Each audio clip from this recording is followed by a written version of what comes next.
है chordates. Non chordates, non का मतलब होता है अब्सेंट और कॉर्डेट्स का मतलब नोटोकॉर्ड, यानी कि जिन एनिमल्स के अंदर नोटोकॉर्ड नहीं होती उनको नॉन कॉर्डेट्स कहते हैं, और जिनमें नोटोकॉर्ड प्रेजेंट होती है उनको क्या बोलते हैं? कॉर्डेट्स। बोलते जाओ तभी सीखोगे। जिनमें नोटोकॉर्ड प्रेजेंट होती है क्या बोलते हैं? कॉर्डेट्स। कॉर्डेट्स, ठीक है। अब मैंने आपको बताया था कि जो नॉन कॉर्डेट्स हैं उनको टोटल 10 फाइलम्स में डिवाइड करते हैं। मैंने आपको पॉरीफेरा बताया था, Coelenterata, Ctenophora, Platyhelminthes, Aschelminthes, Annelida, Arthropoda, Mollusca, Echinodermata and Hemichordata. अब स्टार्ट करते हैं कॉर्डेटा। बेटा सेकंड ग्रुप का नाम है कॉर्डेटा, और कॉर्डेटा को हम 2 सब ग्रुप में डिवाइड करते हैं। एक सब ग्रुप का नाम है एकिरिनेटा और दूसरे सब ग्रुप का नाम है किरिनेटा। Clear? Hello? Yes sir. Yes sir. एक मिनट।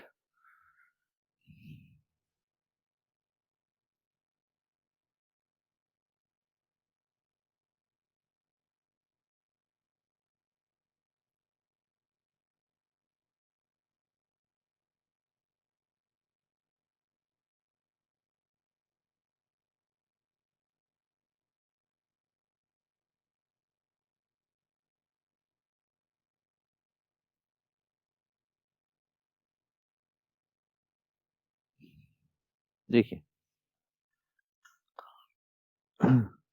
कॉर्डेटा, देखो बेटा कॉर्डेटा क्या है? ग्रुप। क्या है कॉर्डेटा? बोलो। ग्रुप। ग्रुप। ग्रुप। ग्रुप, ठीक है। और कॉर्डेटा वो होते हैं जिनके अंदर नोटोकॉर्ड क्या होती है? प्रेजेंट। प्रेजेंट। प्रेजेंट होती है, ठीक है। अब बेटा जो कॉर्डेटा है, कॉर्डेटा को हम 2 सब ग्रुप में डिवाइड करते हैं। 2 सब ग्रुप में डिवाइड करते हैं। उन सब ग्रुप का नाम है, समझते जाना, एक किरिनेटा, और सेकंड सब ग्रुप का नाम है किरिनेटा। देखो बेटा किरिनेटा का मतलब होता है, ए का मतलब होता है अब्सेंट, और किरिनेटा का मतलब होता है किरेनियम। किरेनियम मतलब ब्रेन, यानी कि जिन एनिमल्स के अंदर किरेनियम अब्सेंट होता है उनको हम ए किरेनेटा कहते हैं, और जिनमें किरेनियम प्रेजेंट होता है उनको क्या बोलते हैं? बोलो। क्रेनेटा। क्रेनेटा। किरेनेटा, ठीक है। अब बेटा जो ए किरेनेटा है हम इसको 2 सब फाइलम्स में डिवाइड करते हैं। कितने सब फाइलम में डिवाइड करते हैं? 2 सब फाइलम में। 2। हाँ, 2 सब फाइलम में डिवाइड करते हैं। पहले सब फाइलम का जो नाम है बेटा उसको कहा जाता है यूरोकोडेटा। यूरोकोडेटा, या इसका एक दूसरा नाम होता है ट्यूनिकेटा, ठीक है, ट्यूनिकेटा। और दूसरे सब फाइलम का नाम है सिफेलोकोडेटा।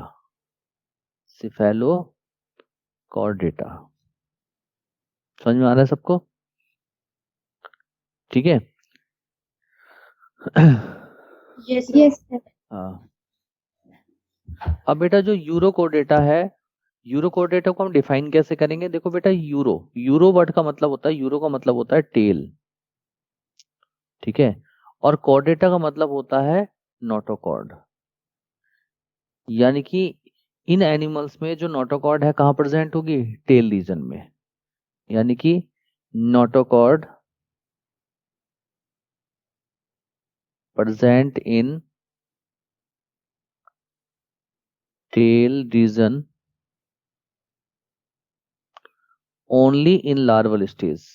केवल लार्वल स्टेज में मिलेगी, लार्वल स्टेज, यानी कि नोटोकॉर्ड मिलेगी टेल रीजन में only in larval stage. Adult में क्या हो जाती है? डिसअपियर। एडल्ट में क्या हो जाती है? डिसअपियर। है। हाँ, notochord present in tail region only in larval stage and it become disappear in adult stage। Adult stage में ये डिसअपियर हो जाती है, सो कॉल्ड, इसको कहा जाता है रेट्रोग्रेसिव मेटामॉर्फोसिस। क्या बोलते हैं? Retrogressive Retrogressive metamorphosis. हाँ मॉर्फोसिस। बात समझ में आई नहीं आई? यानी कि नोटोकॉर्ड Yes, टेल sir. रीजन में मिलेगी, केवल लार्वल स्टेज में मिलेगी, एडल्ट में ये डिसअपियर हो जाती है। तो नोटोकॉर्ड एक एडवांस करेक्टर है जो लार्वल स्टेज में है, एडल्ट में डिसअपियर हो गया, इसीलिए इसको कहा गया रेट्रोग्रेसिव मेटामॉर्फोसिस। और यूरोकोडेटा में एग्जाम्पल कौन से आते हैं? 3 एग्जाम्पल आते हैं। एक आता है इसमें साल्पा, एक आता है डोलियोलम, और थर्ड आता है हार्डमानिया। 3 एग्जाम्पल जो हैं इसके अंदर आते हैं। क्लियर है? चलिए अब बात करते हैं सिफेलोकोडेटा की। देखो बेटा, जहां भी सिफेलो वर्ड आता है, सिफेलो का मतलब होता है हेड, और कोडेटा का मतलब क्या होती है? नोटोकॉर्ड। यानी कि नोटोकॉर्ड कहां पर प्रेजेंट है, कहां पर अपियर हुई? हेड रीजन में। और हेड से नोटोकॉर्ड एक्सटेंड होके टेल रीजन तक चली गई। एक्सटेंड होके हेड से कहां तक चली गई?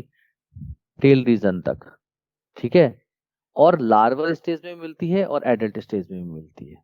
बात समझ में आई नहीं आई? बोलो। Yes, sir. हाँ, Yes, sir. notochord extend from head to tail region,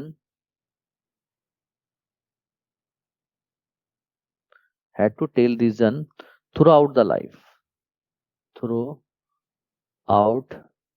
the life. Through out the life का मतलब लार्वल स्टेज में मिलेगी और एडल्ट स्टेज में मिलेगी। क्लियर? जैसे एग्जाम्पल है, जैसे मैंने सिफेलोकोडेटा का एग्जाम्पल की बात करें तो एक बहुत बढ़िया एग्जाम्पल है इसका एम्फियोक्सस। क्या एग्जाम्पल है? एम्फियोक्सस। एम्फियोक्सस को हम ब्रैंकियोस्टोमा भी कहते हैं, ब्रैंकियोस्टोमा भी कहते हैं। इसका एक और नाम है लेंसलेट, इसको हम लेंसलेट भी कहते हैं। तीनों नाम एक ही है। बात समझ में आई नहीं आई आप लोगों को? Yes, sir. Yes, sir. इसके बाद बेटा जो क्रेनेटा है, इनमें क्रेनियम प्रेजेंट होता है।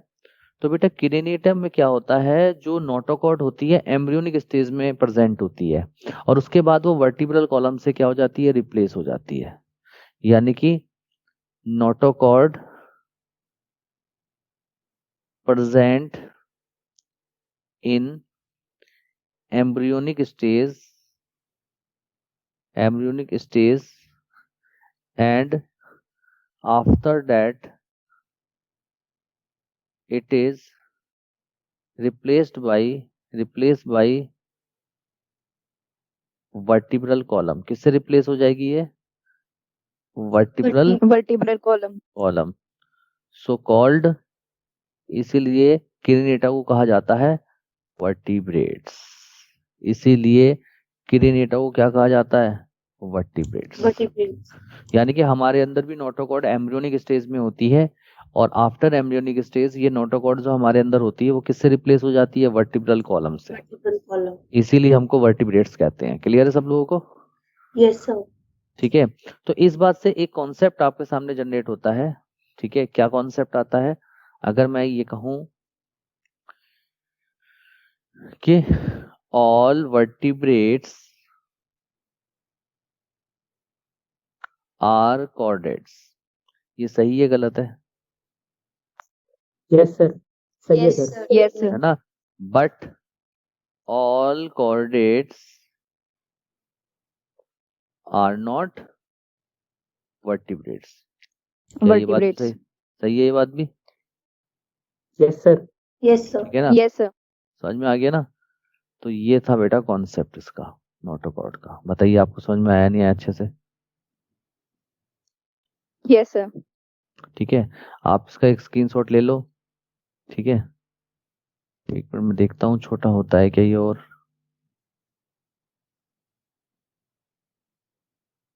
इससे ज्यादा छोटा नहीं होगा। आप स्क्रीनशॉट ले लो एक इसका।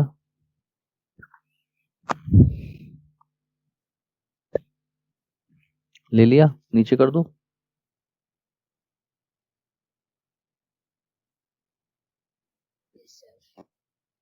Yes sir. चलिए,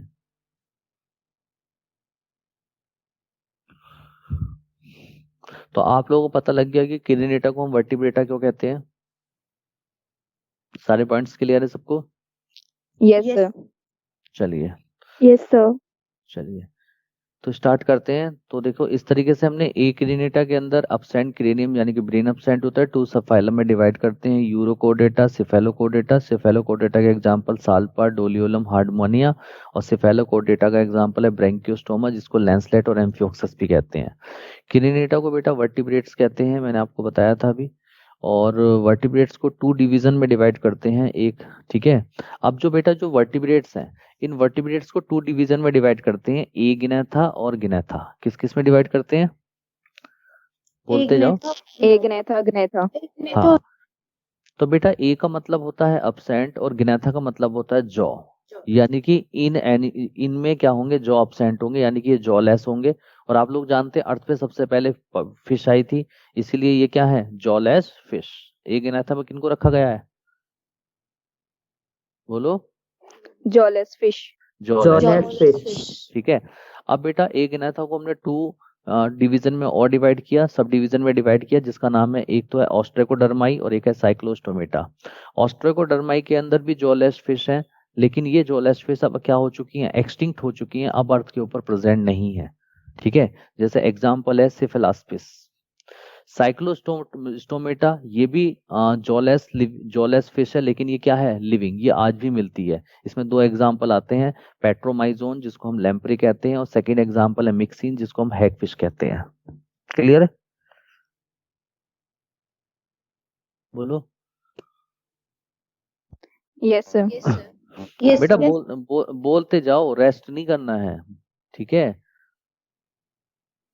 चलिए अब गिनेथा के अंदर जॉ क्या होंगे, प्रेजेंट होंगे।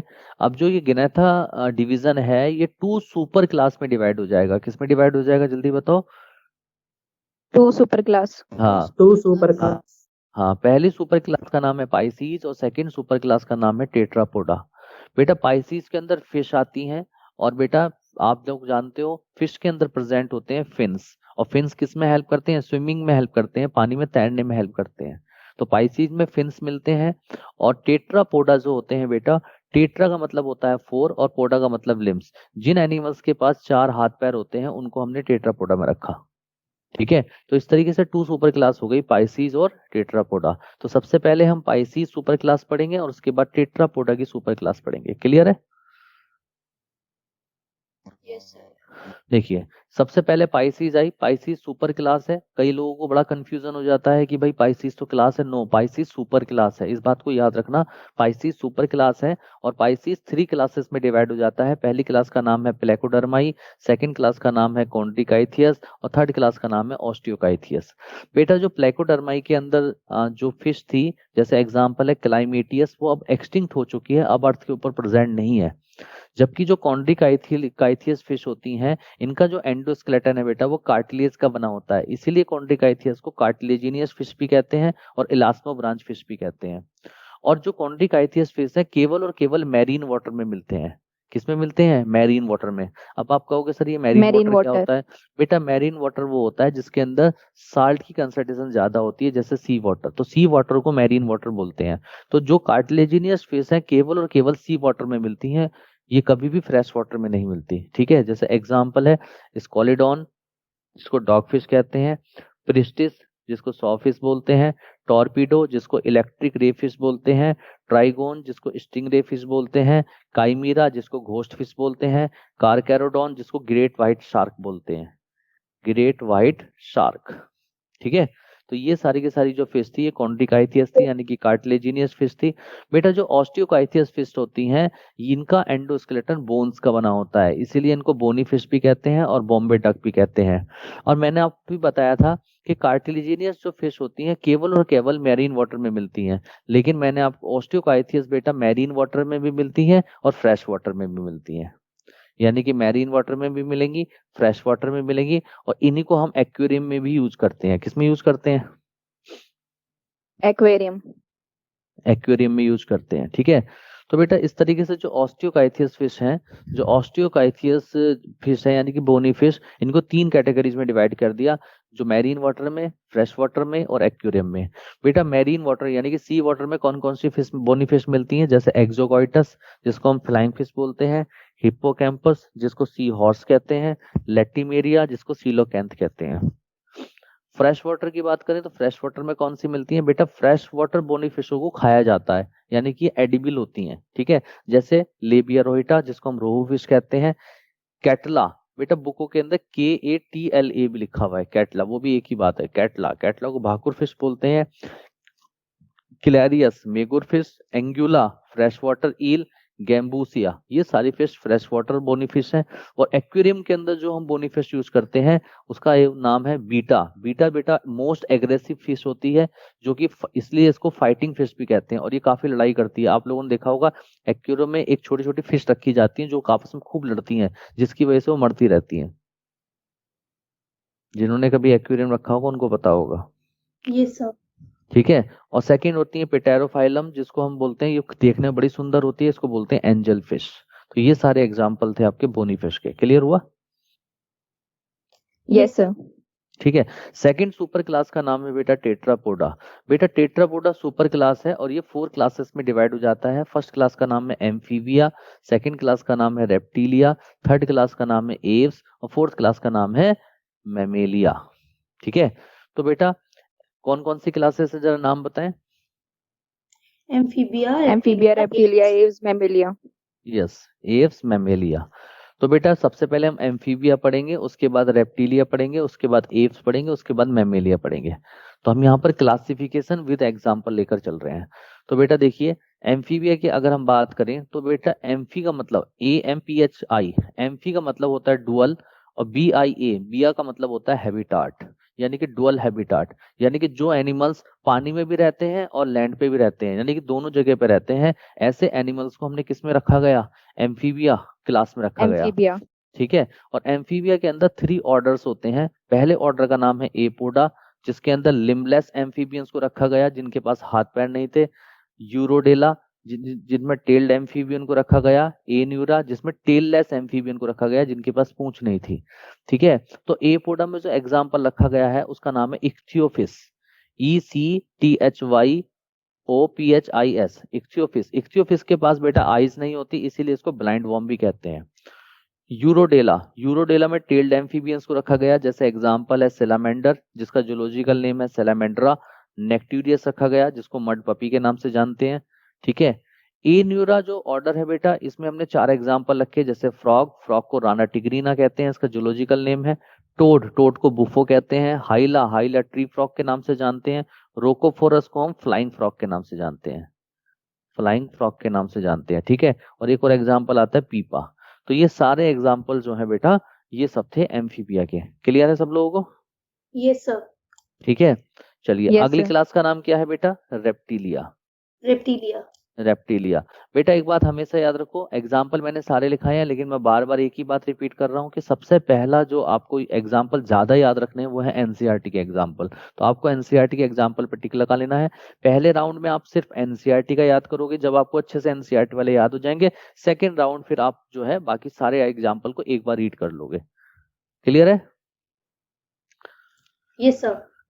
चलिए Yes, sir. सेकंड क्लास का नाम है बेटा रेप्टिलिया। बेटा देखो रेप्टिलिया के अंदर आते हैं रेप्टाइल्स, और रेप्टाइल्स क्या है बेटा, अर्थ के ऊपर मोस्ट सक्सेसफुल ग्रुप है। देखो बेटा 2 तरीके के एनिमल्स होते हैं, एक होते हैं लोअर एनिमल्स, एक होते हैं हायर एनिमल्स। लोअर एनिमल्स को कहते हैं नॉन कॉर्डेट्स और हायर एनिमल्स को बोलते हैं कॉर्डेट्स। ठीक है। तो बेटा अगर हम लोअर एनिमल्स की बात करें जैसे नॉन कॉर्डेट्स, तो अगर आपसे पूछें कि लोअर एनिमल्स में मोस्ट सक्सेसफुल ग्रुप कौन सा है, तो आप टिक लगाएंगे आर्थ्रोपोड्स पे, क्योंकि आर्थ्रोपोडा के ऊपर काइटिनियस एक्सोस्केलेटन मिलता है। कैसा एक्सोस्केलेटन मिलता है? काइटिनियस। काइटिनियस, जो उसकी बॉडी को प्रोटेक्शन प्रोवाइड करता है और ड्राई एनवायरनमेंट में सरवाइव करने के लिए सुइटेबल बनाता है। ठीक है। इसीलिए लोअर ग्रुप में यानी कि नॉन कॉर्डेट्स में मोस्ट सक्सेसफुल ग्रुप जो होता है आर्थ्रोपोड्स होता है। और अगर हायर ग्रुप यानी कि कॉर्डेट्स की बात करो तो इसमें मोस्ट सक्सेसफुल ग्रुप जो होता है वो है रेप्टाइल्स। रेप्टाइल्स क्यों? क्योंकि रेप्टाइल्स की स्किन के ऊपर मिलते हैं एपिडर्मल कॉर्निफाइड स्केल्स, और इन एपिडर्मल कॉर्निफाइड स्केल्स को हम नाम देते हैं स्क्विड्स। क्या नाम देते हैं? Squid. Squids. स्क्विड्स, ठीक है। और ये जो है बेटा रेप्टाइल्स को क्या करता है, ड्राई एनवायरनमेंट में सरवाइव करने में हेल्प करता है, और साथ ही साथ जो एडवर्स कंडीशन है जैसे हाई अल्ट्रावायलेट रेज से प्रोटेक्शन करने में भी हेल्प करता है, ठीक है। तो इस तरीके से रेप्टाइल्स जो होते हैं बेटा मोस्ट सक्सेसफुल ग्रुप हो गए अर्थ के ऊपर, और ये माना जाता है कि रेप्टाइल से ही, जो अर्ली रेप्टाइल्स हैं, अर्ली रेप्टाइल से ही बेटा आज के मॉडर्न रेप्टाइल्स का और बर्ड्स का और मैमल्स की ओरिजिन हुई है। क्लियर है सबको? ये सब हम इवोल्यूशन में बताएंगे, ठीक है। तो बेटा रेप्टिलिया के अंदर एपिडर्मल कॉर्निफाइड स्केल्स होते हैं जिनको हम स्क्विड्स कहते हैं, और रेप्टिलिया क्लास को हम 2 सब क्लास में डिवाइड करते हैं। पहली सब क्लास का नाम है एनेप्सिडा और सेकंड सब क्लास का नाम है डायप्सिडा। बेटा जो एनेप्सिडा सब क्लास है इसमें केवल एक ऑर्डर आता है, उस ऑर्डर का नाम है चिलोनिया। चिलोनिया में एग्जाम्पल आते हैं तीन एग्जाम्पल आते हैं, टर्टल, टॉर्टोइज और टेरापीन्स। टर्टल का जूलॉजिकल नेम है चिलोन, टोर्टोइस का जूलॉजिकल नेम है टेस्ट्यूडा, और टेरापीन्स को एडिबल फ्रेश वाटर टोर्टोइस कहा जाता है, इसको खाया जाता है, ठीक है। बात समझ में आ रही है? ठीक है। सेकंड जो सब क्लास है बेटा दैट इज कॉल्ड डायप्सिडा। डायप्सिडा में बेटा डायप्सिडा के अंदर 3 ऑर्डर्स आते हैं, 3 ऑर्डर्स जो है डायप्सिडा में आते हैं। पहले ऑर्डर का नाम है रिंकोसेफेलिया, सेकंड ऑर्डर का नाम है क्रोकोडाइलिया, थर्ड ऑर्डर का नाम है स्क्वामेटा। बेटा रिंकोसेफेलिया के अंदर सिर्फ एक एग्जाम्पल आता है स्फिनोडॉन, ठीक है। क्रोकोडाइलिया के अंदर 3 एग्जाम्पल आते हैं, क्रोकोडाइल, एलिगेटर और ग्रेवियल्स। स्क्वामेटा जो है बेटा, स्क्वामेटा क्या है बेटा बताओ? ऑर्डर है। स्क्वामेटा क्या है? ऑर्डर। तो ये 2 सब ऑर्डर्स में डिवाइड हो जाएगा, एक है लेसरटीलिया और एक है ऑफिडिया। लेसरटीलिया सब ऑर्डर के अंदर लिजार्ड्स आती हैं और ऑफिडिया के अंदर स्नेक आते हैं, ठीक है। तो लिजार्ड कौन कौन सी लिजार्ड आप लोगों ने पढ़नी है? जैसे कैमिलियन, कैमिलियन को बेटा ट्री लिजार्ड कहते हैं क्योंकि पेड़ों पर मिलता है। कैलोट्स, कैलोट्स को गार्डन लिजार्ड कहते हैं। हेमीडेक्टाइलस जिसको छिपकली कहते हैं यानी कि वॉल लिजार्ड है। ड्रैको, ड्रैको फ्लाइंग लिजार्ड है। कोमोडो लार्जेस्ट लिजार्ड है। तो ये सब लेसरटेलिया में आ जाती हैं। ऑफिडिया की बात करें तो ऑफिडिया में बेटा प्रेजेंट आते हैं स्नेक, और स्नेक 2 तरीके के होते हैं, पॉइजनस स्नेक और नॉन पॉइजनस स्नेक। तो पॉइजनस स्नेक कौन कौन से हैं? जैसे कोबरा, कोबरा को बोलते हैं नाजा, नाजा जूलॉजिकल नेम। क्रेट जिसको बोलते हैं बैंगेरस, वाइपर जिसको रसल वाइपरा बोलते हैं, ठीक है। नॉन पॉइजनस स्नेक जो है बेटा वो है जैसे पाइथन, एनाकोंडा, एरी। क्लियर है सब लोगों को? Yes, sir. Yes, sir. चलिए रेप्टिलिया के बाद कौन सी क्लास आती है? Aves. Aves. एव्स। तो बेटा एव्स जो है बेटा, एव्स में बर्ड्स आते हैं और बर्ड्स में प्रेजेंट होते हैं फेदर्स। फेदर्स होते हैं बेटा विंग्स, यानी कि जिन एनिमल्स में फेदर्स मिलते हैं या विंग्स मिलते हैं उन एनिमल्स को हमने किस में रखा? एव्स के अंदर रखा, और जिनको कहा जाता है बर्ड्स। बेटा एव्स को 2 सब क्लास में हम डिवाइड करते हैं, एक है आर्कियोऑर्निथीज, आर्कियोऑर्निथीज और दूसरा है नियोऑर्निथीज। आर्कियोऑर्निथीज में बेटा एक्सटिंक्ट बर्ड आती है जिसका नाम है आर्कियोप्टेरिक्स। आप लोगों ने सुना होगा जुरासिक पार्क में डायनासोर्स के साथ एक बड़ी बड़ी सी बर्ड्स थी, जब आपने मूवी देखी होगी, बोलो। Yes, sir. हाँ, वो आर्कियोप्टेरिक्स थी। और आर्कियोप्टेरिक्स को Yes, बेटा sir. हम कनेक्टिंग लिंक मानते हैं बर्ड और रेप्टाइल्स के बीच, क्योंकि उसके अंदर बर्ड के भी करेक्टर थे और रेप्टाइल्स के भी करेक्टर थे। क्लियर? इसके बाद बेटा जो सेकंड सब क्लास है उसका नाम है नियोऑर्निथीज। बेटा नियोऑर्निथीज जो है बेटा ये सब क्लास है, उसको 4 ऑर्डर्स में डिवाइड करते हैं। पहले ऑर्डर का नाम है ओडोंटोगिनेथा, सेकंड ऑर्डर का नाम है इम्पीनिया, थर्ड का नाम है पेलियोगिनेथा और फोर्थ का नाम है नियोगिनेथा। बेटा ओडोंटोगिनेथा के अंदर जो एग्जाम्पल आता है वो उस बर्ड का नाम है हेस्प्रोर्निस। क्या नाम है बेटा? Hesperornis. हेस्प्रोर्निस। लेकिन बेटा ये एक ऐसी बर्ड थी जिसके बीक के अंदर टीथ थे, यानी कि बीक में टीथ प्रेजेंट थे, लेकिन अब ये एक्सटिंक्ट हो चुकी है, यानी कि एक्सटिंक्ट टूथ बर्ड है ये। इसके बाद जो है अब इम्पीनिया आता है, सेकंड ऑर्डर इम्पीनिया। इम्पीनिया में आता है पेंगुइन, पेंगुइन आप लोगों ने सुना होगा, ठीक है। Yes, sir. पेंगुइन प्रेजेंट होते हैं, ठीक है। और पेंगुइन, थर्ड ऑर्डर का नाम है पेलियोगिनेथा। बेटा पेलियोगिनेथा ऑर्डर के अंदर फ्लाइटलेस बर्ड्स को रखा गया है। फ्लाइटलेस बर्ड में क्या होता है कि फ्लाइटलेस जो बर्ड होती हैं बेटा इनका बॉडी का वेट बहुत ज्यादा होता है, तो इनके जो विंग्स होते हैं वो वेस्टिजियल होते हैं, ज्यादा देर तक वे उड़ नहीं सकती वजन की वजह से, तो इसीलिए ये दौड़ती ज्यादा है, ठीक है। तो फ्लाइटलेस बर्ड्स कौन कौन सी होती हैं, जैसे आप लोगों ने सुना होगा ऑस्ट्रिच। दो तरीके के ऑस्ट्रिच होते हैं, एक साउथ अफ्रीका में मिलते हैं, एक अमेरिका में मिलते हैं, दोनों का नाम अलग अलग है। तो देखो लिखा हुआ है यहाँ साउथ अफ्रीकन ऑस्ट्रिच जिसको बोलते हैं स्ट्रूथियो, स्ट्रूथियो इसका जूलॉजिकल नेम है। साउथ अमेरिकन ऑस्ट्रिच जिसको हम बोलते हैं Rhea americana, tinamou, cassowary, emu, all are the example of flightless bird. किसका एग्जाम्पल है जल्दी बताएं? Flightless bird. Flightless bird. Neognathae जो है बेटा, न्यू गिनेथा के अंदर मॉडर्न फ्लाइंग बर्ड्स आ जाती हैं, मॉडर्न फ्लाइंग बर्ड्स आ जाती हैं। जैसे एग्जांपल है पिकॉक, पिकॉक को जूलॉजिकल नेम है पैवो, PAVO, पैवो। फिर सेकंड एग्जांपल आता है पैरट, पैरट का जूलॉजिकल नेम है पिस्टिक्यूला। उसके बाद आता है क्रो, कौवा, ठीक है, इसका जूलॉजिकल नेम है कॉर्वस। उसके बाद आता है पीजन, पीजन मतलब कबूतर, कबूतर का जूलॉजिकल नेम है कोलंबा। उसके बाद आता है वल्चर, वल्चर का मतलब होता है गिद्ध, इसका जूलॉजिकल नेम है न्यूफ्रॉन। क्लियर है सारे एग्जाम्पल? यस बताइए। सर। चलिए लास्ट जो कोडेटा में क्लास आती है उसका नाम है मैमेलिया। ये इवोल्यूशन के टॉप पे रखा गया है मैमल्स को, ठीक है ना। आज का जो युग है वो मैमल्स का युग है, ठीक है ना। युग है आज का मैमल्स का। मैमल्स। गोल्डन एज जो चल रहा है वो मैमल्स का चल रहा है, ठीक है। तो बेटा मैमल्स भी क्लास है, और बेटा ये जो क्लास है मैमल्स की, ये 3 सब क्लास में डिवाइड हो जाता है। पहली सब क्लास का नाम है प्रोटोथीरिया, मेटाथीरिया, यूथीरिया। प्रोटोथीरिया के अंदर जो एग्जाम्पल आता है उसका नाम है डकबिल प्लेटिपस। डकबिल प्लेटिपस का जूलॉजिकल नेम है ऑर्निथोरिंकस, ऑर्निथोरिंकस के नाम से इसको जानते हैं, ठीक है। और ये जो प्रोटोथीरियंस हैं ये एक ऐसे मैमल्स हैं जो अंडे देते हैं, इसीलिए इनको कहा जाता है एग लेइंग मैमल्स। क्या कहा जाता है? Egg laying mammals. Egg laying mammals, ठीक है। बाकी जो सेकंड ग्रुप है दैट इज कॉल्ड मेटाथीरिया, सब क्लास जो है इसमें एक एग्जांपल आता है कंगारू, कंगारू को मैक्रोपस बोलते हैं। और थर्ड सब क्लास का नाम है यूथीरिया। तो बेटा मेटाथीरिया और यूथीरिया के जो जितने भी एनिमल्स हैं ये सब बच्चे पैदा करते हैं, यानी कि विविपेरस होते हैं। ये विविपेरस मैमल्स है। कैसे मैमल्स हैं? विविपेरस मैमल्स, ठीक है। विविपेरस। हाँ, विविपेरस वो होते हैं बर्थ यंग वंस जो बच्चों को जन्म देते हैं। ओविपेरस वो होते हैं जो लेइंग एग, जो एग अंडे देते हैं, ठीक है ना। तो बेटा जो यूथीरिया है, यूथीरिया सब क्लास है। अब ये टोटल 16 ऑर्डर्स में डिवाइड हो जाता है, ठीक है। लेकिन आपको वो 16 ऑर्डर याद करने की जरूरत नहीं है, 7-8 ऑर्डर आपको याद करने हैं, वो मैंने आपको यहाँ लिखवाए हैं। पहले ऑर्डर का नाम है रुडेंसिया, सेकेंड ऑर्डर का नाम है आर्टियोडेक्टाइला, थर्ड ऑर्डर का नाम है पेरिसोडेक्टाइला, फोर्थ ऑर्डर का नाम है प्रोपोस्काइडिया, फिफ्थ ऑर्डर का नाम है चीरोपिटेरा। उसके बाद आता है कार्निवोरा, सिटेसी एंड प्राइमेटा। तो बेटा रुडेंसिया के अंदर जो है बेटा सारे के सारे रुडेंट्स आ जाते हैं, जैसे रैट आ जाएगा, रैबिट आ जाएगा, स्क्वायरल आ जाएगी, ठीक है। तो रैट भी मैंने एग्जांपल केवल एक लिखा है यहाँ पर, और उसका जूलॉजिकल नेम है रैटस। किस नाम से जानते हैं उसे? रैटस। फिर सेकंड ऑर्डर का नाम है आर्टियोडेक्टाइला, आर्टियोडेक्टाइला में कैमल रखी जाती है, कैमल का जूलॉजिकल नेम है कैमुलस। थर्ड ऑर्डर का नाम है पेरिसोडेक्टाइला जिसमें हमने हॉर्स को रखा, हॉर्स को इक्वस कहते हैं।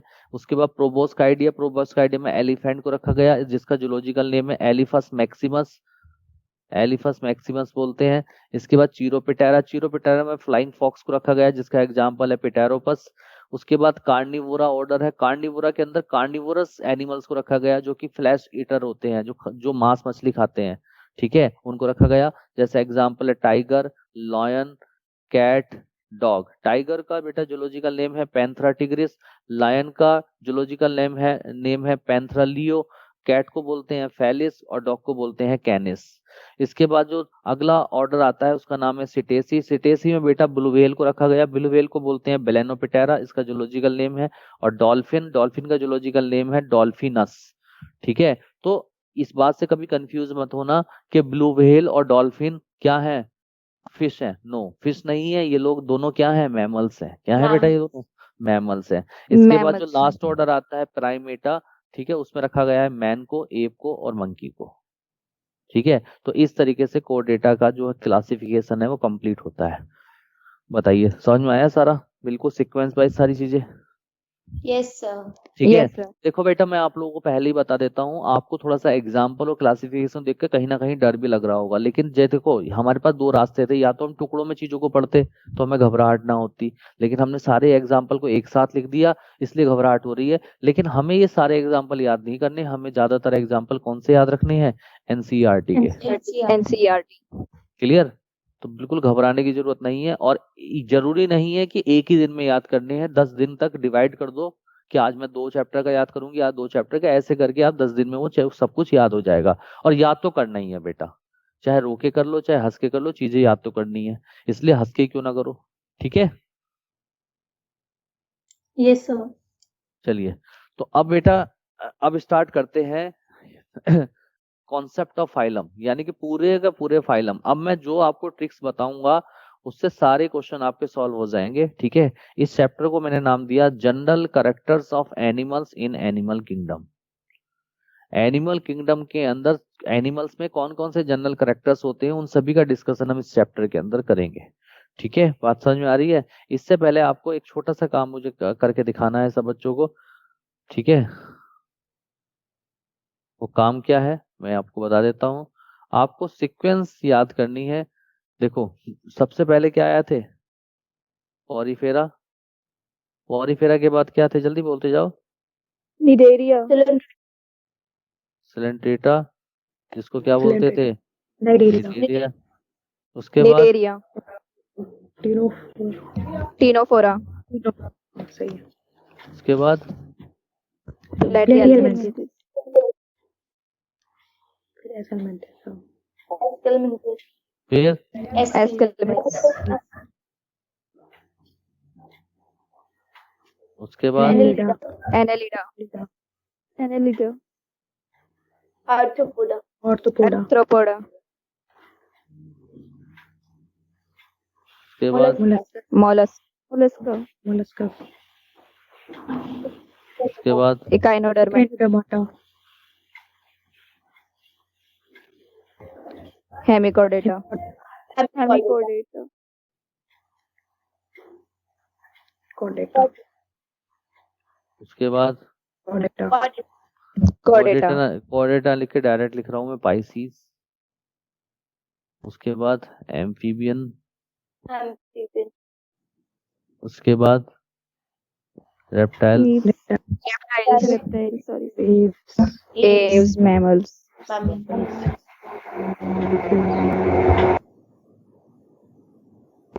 ये सीक्वेंस बस मुझे आपको याद करके सुनानी है अभी।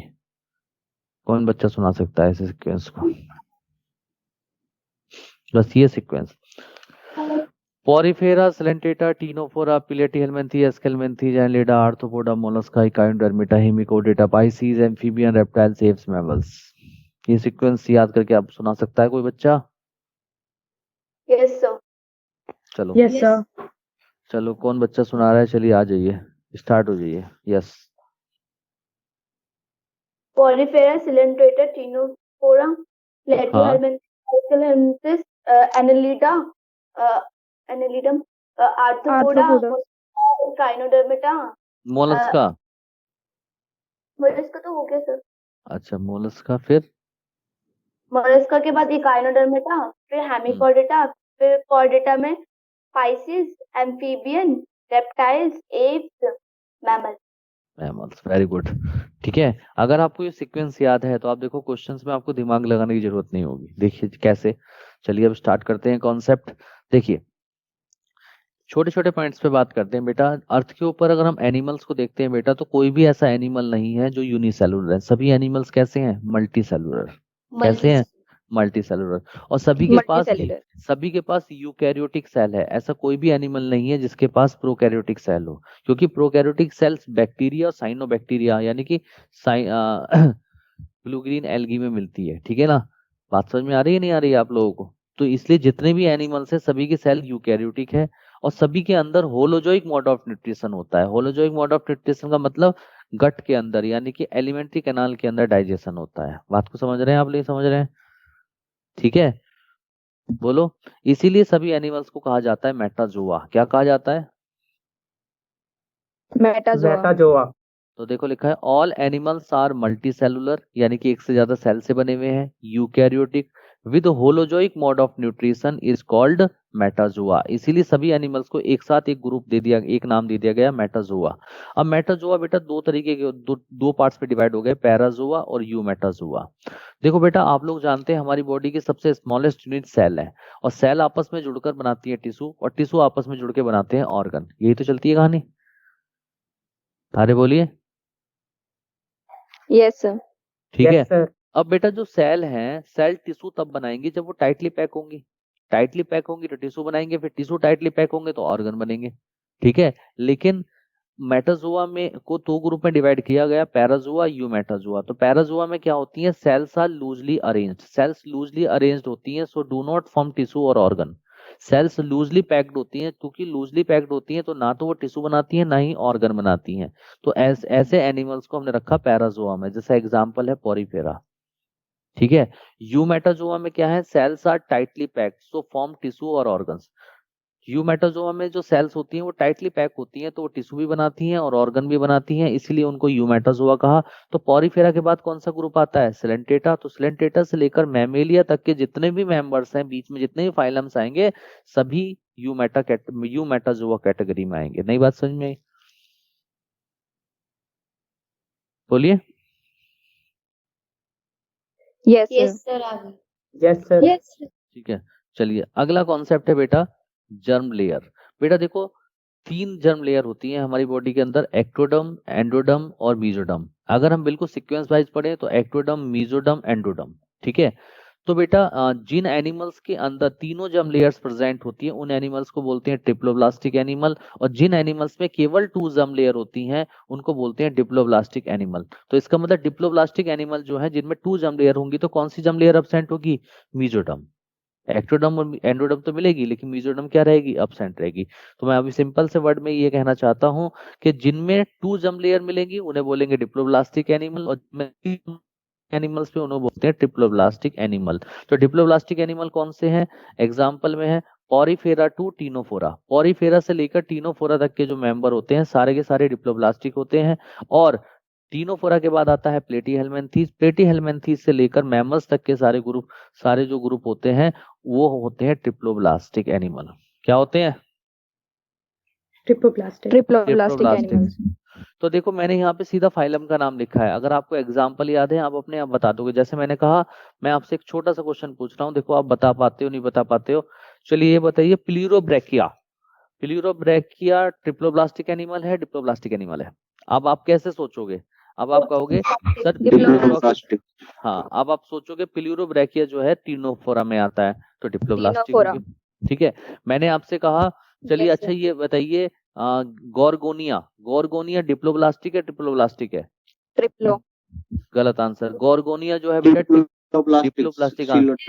हाँ यस, हाँ गॉर्गोनिया जो आता है बेटा वो सिलेंटेट्स में आता है, और सिलेंटेट्स कहाँ आता है, पॉरीफेरा के बाद क्या आता है, सिलेंटेटा, सिलेंटेटा और टीनोफोरा। तो पॉरीफेरा, सिलेंटेटा, टीनोफोरा तीनों ही तो डिप्लोब्लास्टिक हैं, तो यानी कि Yes, वो sir. तो गॉर्गोनिया चूंकि सिलेंटेटा में आता है तो वो भी डिप्लोब्लास्टिक है। तो मैंने यहाँ पे लिख दिया प्लेटीहेल्मिन्थीज तो मैमल्स, तो इसका मतलब ये हो गया कि इसमें प्लेटीहेल्मिन्थीज भी आ गया, इसमें एस्केल्मिन्थीज भी आ गया, Annelida, Arthropoda, Mollusca, echinoderm, hemichordata, Pisces, amphibian, reptiles, Aves, mammal सारे आ गए। नहीं बात समझ में आई आपको? yes sir. Yes sir. चलिए अगला कॉन्सेप्ट है बेटा बॉडी सिमेट्री। अगला कॉन्सेप्ट क्या है, बॉडी सिमेट्री। बॉडी सिमेट्री का मतलब होता है आप how to cut the body, कैसे आप बॉडी को कट कर सकते हो। ठीक है, बॉडी को किस तरीके से आप काट सकते हो, that is called body symmetry. तो बॉडी सिमेट्री बेटा 4 तरीके की होती है, asymmetry, radial symmetry, biradial symmetry और बाइलेटरल सिमेट्री। कौन कौन सी सिमेट्री होती है? Asymmetry, radial symmetry, biradial, bilateral. Bilateral symmetry. ठीक है। चलिए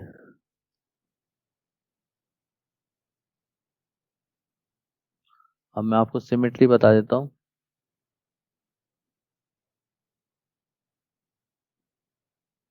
देखिए जो सिमेट्री है वो 4 टाइप की मैंने आपको बताई। सबसे पहले मैंने आपको बताई एसिमेट्री, सेकंड बताई रेडियल सिमेट्री, थर्ड बताई बाई रेडियल सिमेट्री, और फोर्थ नंबर पे बताया बाइलेटरल सिमेट्री। जो एसिमेट्री होती है इसको हम कैसे डिफाइन करेंगे? देखो, ए का मतलब होता है अपसेंट, यानी कि एसिमेट्री का मतलब ये हो गया जब बॉडी को टू इक्वल पार्ट्स में आप डिवाइड ना कर पाओ। जैसे कोई बॉडी है, इसको आप टू इक्वल हाफ्स में डिवाइड ना कर पाओ तो उसे बोलेंगे एसिमेट्री। यानी कि इसकी डेफिनेशन होगी body can not divided into two equal halves. जब बॉडी को आप टू इक्वल हाफ्स में डिवाइड ना कर पाओ तो ऐसी सिमेट्री को आप क्या नाम दोगे? जल्दी बोलो। asymmetry. एसिमेट्री। बात समझ में आई? और बेटा रेडियल, बाइरेडियल और बाइलेटरल सिमेट्री, इन तीनों में ही आप बॉडी को can divided into two equal halves, यानी कि इन तीनों से आप किसी भी बॉडी को टू इक्वल हाफ्स में डिवाइड कर सकते हो। लेकिन इनमें डिफरेंशिएट कैसे करोगे? रेडियल सिमेट्री में होता है बाई एनी प्लेन, किसी भी प्लेन से आप बॉडी को दो इक्वल हाफ्स में डिवाइड कर सकते हो। जैसे ही कोई एक बॉडी है और बॉडी का ये सेंटर है और ये उसका टॉप है और ये उसका बॉटम है, तो आपने क्या करा? टॉप से बॉटम में थ्रो सेंटर बॉडी को ऐसे कट कर दिया, या ऐसे कट कर दो, चाहे ऐसे कट कर दो, चाहे ऐसे कट कर दो, किसी भी प्लेन से आप इसको कट कर दो टू इक्वल हाफ्स में, तो ऐसी सिमेट्री को आप नाम दोगे रेडियल सिमेट्री। नई बात समझ में आई? Yes, sir. ठीक है, आ रही है समझ में सबके? कंफ्यूजन तो नहीं हो रहा? No, sir. No, तो sir. Radial No, sir. Radial symmetry को अगर मुझे डिफाइन करना हो तो हम कह सकते हैं body can divided into two equal halves from top to bottom। भाई ऊपर से नीचे तो काटोगे, from top to bottom through center, centre से होके तो जाएंगे through center by any plane, किसी भी प्लेन से। नई बात समझ में आई आप लोगों को? डेफिनेशन आ गई सर। आई सबको समझ में? कंफ्यूजन तो नहीं हुआ? Yes, sir. No, ठीक sir. है। हाँ, अब देखिए बाइरेडियल सिमेट्री में क्या होता है बेटा? बाइरेडियल सिमेट्री में आप बॉडी को टू इक्वल हाफ्स में तो डिवाइड कर सकते हो, लेकिन केवल टू वर्टिकल प्लेन से। बाई टू वर्टिकल प्लेन, केवल दो वर्टिकल प्लेन से डिवाइड कर सकते हो। जैसे कोई एक बॉडी है ये, ठीक है, और ये बॉडी का सेंटर है, ठीक है, तो आप बॉडी को ऐसे कट कर सकते हो और ऐसे कट कर सकते हो, ठीक है। तो सेंटर से तो जाते हैं, हैं? सेंटर से तो कट होता है। हाँ, सेंटर से कट होता है। आपने ये इस तरीके से होती है ना फांक्सी, मैं कैसे बताऊं? एक मिनट रुको।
समझ में नहीं आएगा।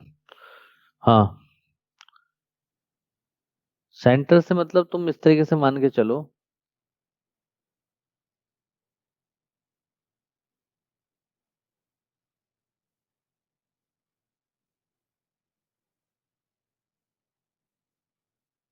देखो इधर, जैसे ये कोई बॉडी है, ठीक है, ये सेंटर है, तो एक बार तो आप इसको ऐसे कट कर सकते हो। नई बात समझ में आई? Hello, yes sir. ठीक है, एक बार बॉडी को ऐसे काट सकते हो और एक बार बॉडी को ऐसे काट सकते हो, एक बार ऐसे काट सकते हो, एक बार ऐसे काट सकते हो, दो वर्टिकल प्लेन नहीं हो गए? Yes, sir. अरे समझ में आया नहीं आया? भाई एक बार ऐसे काट दो और एक बार ऐसे काट दो, नहीं बात समझ में आई? Yes sir.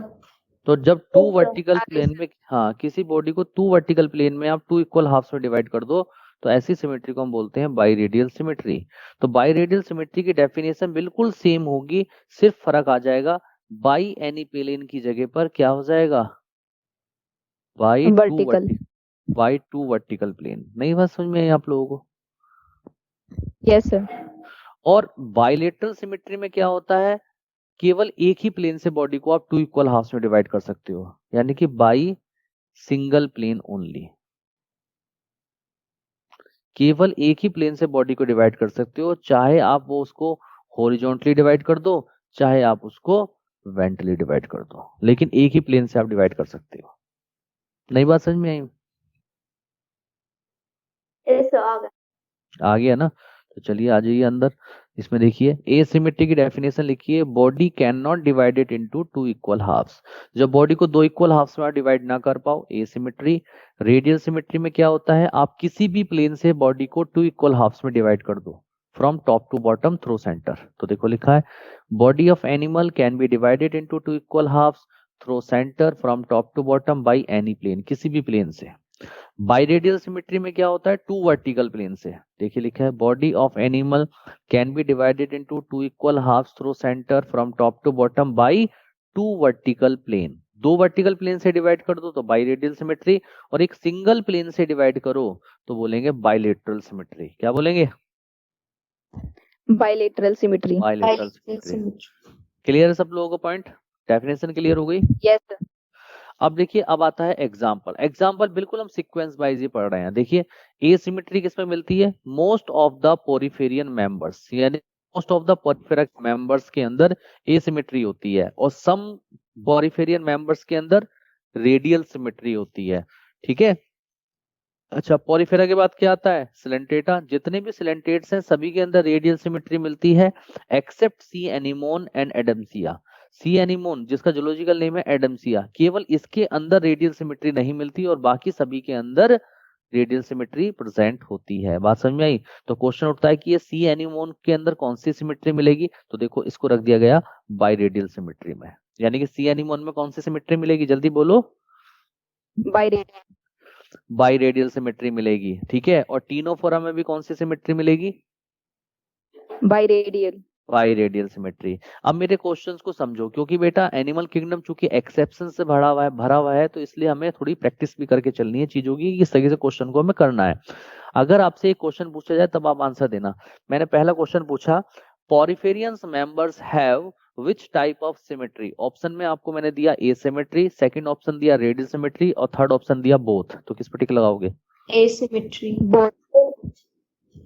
बोलो। Both. बोथ। एसिमेट्री। बेटा क्वेश्चन तो सुनते नहीं हो अपनी तरफ से, ए सिमेट्री। क्वेश्चन तो सुना करो सही से कि क्या बोला है सर ने। मैंने ये कहा है कि Poriferans members have which type of symmetry. तो जब मैंने पॉरिफेरियंस मेंबर्स बोल दिया तो फिर दोनों लोग हैं ना, आप ए सिमेट्री और रेडियल सिमेट्री बोथ। नहीं बात समझ में आई? Yes sir. ठीक है। और अगर मैं ये पॉइंट बोलता, most of the Poriferan members have which type of symmetry, तब ये लगाना था ए सिमेट्री। क्वेश्चंस की लैंग्वेज के अकॉर्डिंग आंसर होता है। हमेशा क्वेश्चन को दिमाग से सुनो और तभी दिमाग से आंसर दो, ये नहीं कि सुन लिया और आंसर दे दिया, सीख नहीं पाओगे ऐसे।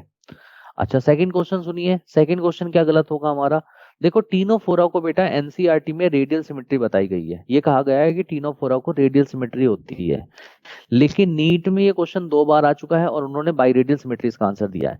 तो मैं जिस तरीके से आपको बता रहा हूं तुम उसी तरीके से क्वेश्चंस को अप्रोच लोगे। अगर आपसे पूछते हैं Ctenophora haves which type of symmetry, और ऑप्शन में आता है रेडियल सिमेट्री और बाइरेडियल सिमेट्री, तो तब आप प्रेफरेंस दोगे बाइरेडियल सिमेट्री को। किसको प्रेफरेंस दोगे?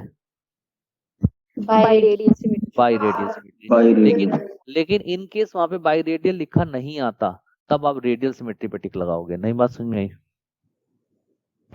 Yes sir. ठीक है, यानी कि रेडियल और बाइरेडियल में आप प्रेफरेंस बाइरेडियल को दोगे, लेकिन बाइरेडियल अगर वहां नहीं लिखा हुआ है तब आप रेडियल को दोगे। क्लियर है? नहीं आया क्लियर? बोला ही नहीं किसी ने। Yes sir. Yes sir. सोने नहीं दूंगा। क्या नहीं करने दूंगा? सोने नहीं दो। सोने। हाँ, और तुम सोने की कोशिश कर रहे हो, सर्दियों का मजा ले रहे हो बेटा। बहुत तुम्हारी आवाज से लग जाता है कि तुम मजे ले रहे हो बेटा। रजाई में बैठे हुए हो, ब्लैंकेट में बैठे हुए हो, मजे ले रहे हो तुम जिंदगी के, है ना? देखो नो बोल सर। कितना झूठ बोल रहे हो तुम, सुबह सुबह झूठ भी बोलते हो। राजा बाबू सारे बैठे हैं आराम से ब्रेकफास्ट करके, पढ़ाई चल रही है ऑनलाइन, सब बढ़िया बढ़िया, कहीं जाने की जरूरत नहीं है। अभी क्लास खत्म होते ही बस ब्लैंकेट अपना ऊपर रखा, सो गए। ऐसे ही होना है क्या? सारे लोग बोलो। No sir. अच्छा, तुम्हारे पेरेंट्स तुमको देखते नहीं है कि क्या कर रहे हैं बच्चे? सर अभी तक खाना नहीं खाया है। खाना भी नहीं खाया है? No sir. तो बेटा स्टूडेंट्स को भूख कहाँ लगती है? म्यूट करो, म्यूट। मुझे स्टूडेंट को तो बिल्कुल भूख नहीं लगती है। स्टूडेंट्स को भूख ही नहीं लगती बेटा? बिल्कुल सर, नहीं लगती। बिल्कुल खाना ही नहीं चाहिए। तुमने सुना भी होगा, काकचेष्टा वको ध्यानम स्वनिंद्रा तथा अल्पहारी गृह त्यागी विद्यार्थी पंचलक्षणम। ऐसा नहीं सुना। सर नहीं सुना। यस सुना है। कहते हैं ना Yes, सही। अभी सुना है सर। हाँ, तो वही तो चीज है ना, आपने विद्यार्थी के लक्षण ही नहीं सुने। काकचेष्टा, सर फिर काकचेष्टा। अंत में कहती है। हाँ तो देखो ना, अब सुनो पूरी बात तो सुन लो पहले। काकचेष्टा, काक जैसा कव्वे जैसी चेष्टा होनी चाहिए। काकचेष्टा वको ध्यानम, बगले जैसा ध्यान होना चाहिए। स्वनिंद्रा, कुत्ते जैसी नींद होनी चाहिए। अल्पहारी, कम खाने वाला होना चाहिए। गृह त्यागी, घर को त्यागने वाला होना चाहिए। विद्यार्थी पंचलक्षणम। बता दो इसमें से कौन सा तुम्हारे अंदर लक्षण है? सर नींद त्यागी। सर नींद नहीं आती। हाँ, सर नींद सिर्फ त्यागी। 5 घंटे। सिर्फ 5 पाँच- घंटे। सर अल्पहारी। जबरदस्ती के लक्षण बना रहे हो तुम लोग। अपने आप को फिट करना चाहते हो, बस फिट हो जाए हम विद्यार्थी में। नहीं वैसे सर, है। मैंने नींद त्याग रखी, घर भी त्याग रखा नो है। सर। अच्छा, घर भी त्याग रखा, नींद भी त्याग रखी है। अच्छा यस सर। तो अच्छा, कितने दुख की बात है ना, कितना दुख दे रखा है तुम लोगों को। पढ़ाई sir. करवा रहे सर हैं। दुख तो बहुत नहीं बहुत सर। है। हाँ, लेकिन एक बात बताऊं, ये जो दुख है ना खत्म हो जाएगा अगर आपका सिलेक्शन हो गया ना एक अच्छे मेडिकल कॉलेज में। तो आपको लिटरली sir. फील होगा कि आपने लाइफ में क्या पाया। जैसे किसी को इंसान को Yes, sir. एकदम से धन, जैसे किसी इंसान को अचानक से कोई गरीब आदमी हो एकदम धन मिल जाता है, तो उसकी जो खुशी का ठिकाना नहीं होता ना, ऐसे ही तुम्हारे सामने जब एकदम से नीट का सिलेक्शन होगा और तो एकदम से आपका जो खुशी मिलेगी ना, आप उसको बता भी नहीं सकते और मैं भी नहीं बता सकता। वो एक अलग ही तरीके की दुनिया होती है। तो मैं चाहता हूँ कि वो तुम्हें मैं फील कराना चाहता हूँ वही में। इससे लेकिन मेरे फील कराने से कुछ नहीं होगा, आपकी मेहनत से होगा। आपको भी तो मेहनत करनी पड़ेगी ना, ठीक है ना। आप ये देखो, मैं लगातार सुबह से शाम तक बोलता हूँ लेकिन मैं बिल्कुल नहीं थकता। क्यों? वजह क्या है? मेरे अंदर चाहत है तुम लोगों को पढ़ाने की, तो इसलिए तुमको भी बोलना है। मैं तुमको ये नहीं जानबूझ के बुलवाता हूँ ताकि आप लोग बोर ना हो जाओ क्लास से, आपके अंदर इच्छा एक्टिव फॉर्म में रहे आप लोग। बात को समझ रहे नहीं समझ रहे? Yes sir. देखो अभी भी एक ही लड़की ने बोला है, बाकी होगी तो आवाज ही नहीं निकलती। Yes sir. ठीक है, यस सर। Yes sir. चलो बहुत बढ़िया। Yes sir. चलिए तो अब आगे स्टार्ट करते हैं अपना। ठीक है, इसके बाद टीनोफोरा के बाद बताइए कौन सा फाइलम आता है? बोलो। प्लेटी Platyhelminthes. प्लेटी हेलमेंथी से लेकर मैमल्स तक के सभी एनिमल्स के अंदर बाइलेटरल सिमेट्री मिलती है। कौन सी सिमेट्री मिलती है? Bilateral symmetry. Bilateral symmetry. अब बेटा होता क्या है, इसमें प्लेटी हेलमेंथी से मैमल्स तक सभी में बाइलेटरल सिमेट्री मिलती है। दो जगह पर एक्सेप्शन आपको पढ़ना है। पहला एक्सेप्शन क्या है बाइलेटरल सिमेट्री का? वो पहला एक्सेप्शन जो होगा वो है मोलस्का में। कहाँ पर है पहला एक्सेप्शन? मोलस्का। बेटा देखो मोलस्का में मैंने आपको 6 क्लास पढ़ाई थी। मैंने 6 क्लास आप लोगों को बताई थी मोलस्का में। पहली बताई थी मोनोप्लेकोपोरा, पॉलीप्लेकोपोरा, स्कैफोपोडा, गैस्ट्रोपोडा, पेलिसाइपोडा एंड सिफेलोपोडा। 6 क्लास मैंने आपको बताई थी, ठीक है। इसमें से गैस्ट्रोपोडा क्लास को छोड़कर बाकी जितने भी मेंबर्स हैं मोलस्का के, सभी के अंदर बाइलेटरल सिमेट्री मिलती है। लेकिन गैस्ट्रोपोडा क्लास के अंदर जो मेंबर्स हैं उनमें एसिमेट्री मिलती है, क्योंकि उनमें हो जाता है टॉर्जन। क्या हो जाता है? Torsion. टॉर्जन। तो देखो लिखा है Mollusca members have bilateral symmetry except Gastropoda class due to torsion. ठीक है, तो टॉर्जन की वजह से गैस्ट्रोपोडा में कैसी सिमेट्री हो जाती है? एसिमेट्री। अब आप मुझसे पूछोगे सर ये टॉर्जन क्या होता है?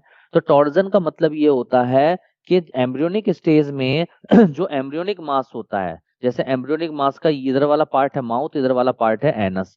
तो एम्ब्रियोनिक मास जो होता है 180 डिग्री पर रोटेट हो जाता है, जिसकी वजह से माउथ और एनस एक दूसरे के नजदीक आ जाते हैं, क्लोज आ जाते हैं, जिसकी वजह से सिमेट्री क्या हो जाती है? एसिमेट्री।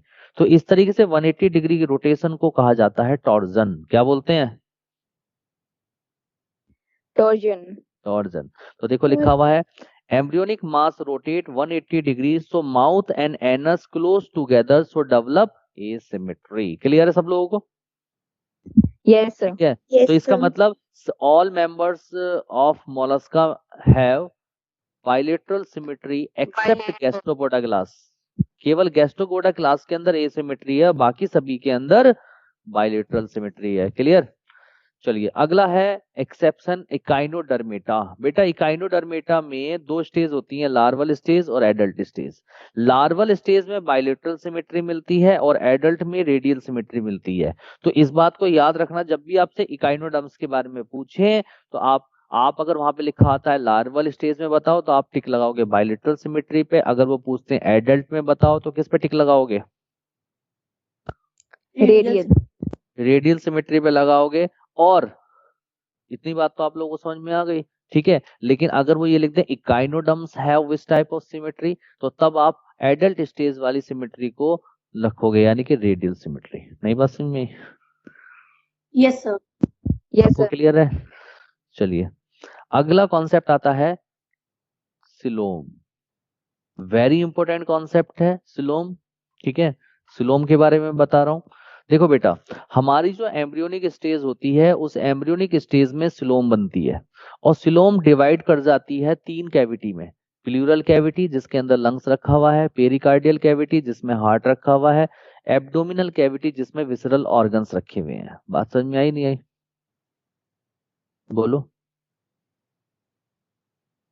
Yes sir. ठीक है। Yes, sir.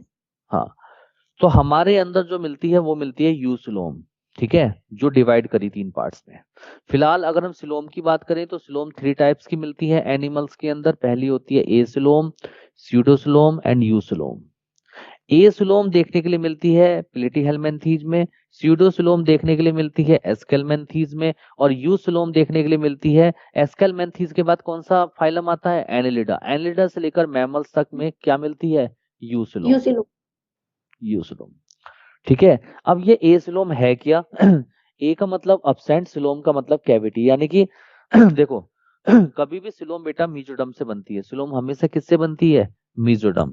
मैंने 3 जर्म लेयर बताई थी, एक्टोडम, मीजोडम, एंडोडम। तो मीजोडम से ही सिलोम बनती है। तो बेटा क्या होता है, प्लेटीहेल्मिन्थीज के अंदर जो सिलोम होती है अब्सेंट होती है। क्यों अब्सेंट होती है? क्योंकि उसके अंदर मिलता है सॉलिड मीजोडम। क्या मिलती है? Solid mesoderm. हाँ, सॉलिड मेसोडर्म का मतलब क्या हुआ? इधर देखिए, ये जो सबसे बाहर की लेयर है जो दिखाई दे रही है आपको, ये क्या है? एक्टोडर्म। और सबसे जो अंदर की लेयर आपको दिखाई दे रही है वो क्या है? एंडोडर्म। एंडोडर्म। एक्टोडर्म और एंडोडर्म के बीच में जो व्हाइट कलर की लेयर दिखाई दी, ये क्या है? मेसोडर्म। और मीजोडर्म, Mesoderm. और ये मीजोडर्म बाहर की तरफ एक्टोडर्म के साथ फ्यूज है, अंदर की तरफ एंडोडर्म के साथ फ्यूज है। तो क्या मीजोडर्म में कोई स्पेस है, कोई कैविटी है? No, sir. नो। तो यानी कि ये सॉलिड मीजोडर्म हो गई। ठीक है, इसीलिए इसको कहा गया एसिलोमेट। नई बात समझ में आई? ठीक है। और Yes, sir. एंडोडर्म जो है चारों किसको सराउंड करती है? एलिमेंट्री कैनाल को सराउंड करती है हमारी, यानी कि डाइजेस्टिव कैविटी को, यानी कि गट को सराउंड करने का काम करती है। क्लियर है सब लोगों को? Yes, sir. इसका मतलब एसिलोम जो है, एसिलोमेट एनिमल्स जो हैं, उनके अंदर मीजोडर्म कैसी होती है? सॉलिड मीजोडर्म मिलती है। जैसे एग्जांपल है प्लेटीहेल्मिन्थीज। स्यूडो का मतलब होता है बेटा फॉल्स, सिलोम का मतलब होती है कैविटी, यानी कि फॉल्स कैविटी। और यू सिलोम का मतलब, यू का मतलब होता है ट्रू, और सिलोम का मतलब कैविटी, यानी कि ट्रू कैविटी। फॉल्स कैविटी और ट्रू कैविटी को आप कैसे आइडेंटिफाई करोगे कि ये फॉल्स कैविटी है या ट्रू कैविटी है? तो देखो बेटा होता क्या है, स्यूडोसिलोम में बेटा जो मीजोडर्म होती है वो स्कैटर्ड पाउच की फॉर्म में होती है। कैसी होती है बेटा यहाँ पे स्यूडोसिलोम? जल्दी बोलो। Scattered pouch. Scattered pouch. हाँ, कैसे? इधर देखिए डायग्राम में, ये जो आपको बाहर की तरफ दिखाई दे रही है ये है आपकी एक्टोडर्म। जो अंदर की तरफ आपको दिखाई दे रही है ये आपकी है क्या? एंडोडर्म। Endoderm.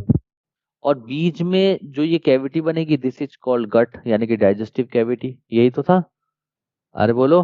अब एक्टोडर्म और Yes, sir. एंडोडर्म के बीच में जो मीजोडर्म प्रेजेंट है वो पाउच की फॉर्म में स्कैटर्ड, देखो इसके छोटे छोटे पाउच की फॉर्म में है, स्कैटर्ड पाउच की फॉर्म में है। ये क्या है? मीजोडर्म। अरे बोलो। तो इन स्कैटर्ड Yes, पाउच sir. के बीच में जो स्पेस होता है, जो कैविटी होती है, उसको कहते हैं स्यूडोसिलोम। बताओ समझ में आया नहीं आया? Yes sir. Yes, sir. ठीक है, ठीक है। और अकॉर्डिंग टू एनसीईआरटी स्यूडोसिलोम किससे फॉर्म्ड हुई है? Formed from blastocoel cavity. किससे फॉर्म्ड हुई है? Blastocele cavity. Blastocoel Blastocele। Cavity. ठीक है। अब आता है यूसिलोम, जिसको हम बोलते हैं ट्रू कैविटी। बेटा जो यूसिलोम होती है, ये इसके अंदर जो सिलोम होती है वो चारों तरफ से मीजोडर्म से सराउंड होती है। किससे सराउंड होती है? Mesoderm. मीजोडर्म से। जैसे आप इसे इसमें देखो, ये जो बाहर की जो लेयर आपको दिखाई दे रही है, जो मैंने येलो करी है, ये तो हो गई एक्टोडर्म। जो अंदर की लेयर आपको दिखाई दे रही है ये वाली, ये हो गई एंडोडर्म। और बीच में क्या हो गया? गट। और ये जो व्हाइट कलर की आपको कैविटी दिखाई दे रही है ये क्या है? यूसिलोम। क्या है बेटा? Eucoelom. यूसिलोम।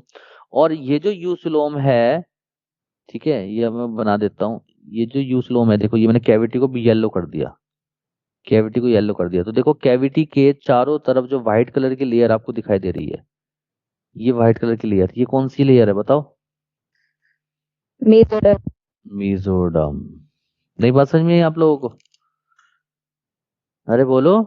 आ गई सर, आ गई आ सर। गई। तो Yes, sir. यूस्लोम आप तब कहोगे जब mesoderm lined externally and internally, यानी कि सिलोम को एक्सटर्नली यानी कि बाहर से भी और इंटरनली अंदर से भी लाइंड करती है, तब उस सिलोम को आप नाम देते हो यूस्लोम। और उन एनिमल को नाम दोगे सिलोमेट एनिमल्स। क्या नाम दोगे? Coelomate animals. Coelomate animals. Clear? चलिए, अब बेटा जो यूसिलोम होती है वो टू टाइप की होती है, एक होती है साइजोसिलोम, एक होती है एंटीरोसिलोम। साइजोसिलोम जो होती है इसमें स्प्लिटिंग ऑफ मेसोडर्मल सेल्स होती हैं, इसमें स्प्लिटिंग होती है मेसोडर्मल सेल्स की। स्प्लिटिंग का मतलब क्या होता है? खिसकना, मेसोडर्मल सेल्स के खिसकने से बनती है। और एंटीरोसिलोम में out pocketing of mesodermal cells होती हैं, आउट पॉकेटिंग होती है। ठीक है, मतलब क्या है इसका, मेरी बात को समझो। यहां तक तो समझ में आया ना सब लोगों को? Yes sir. Yes, sir. Yes sir.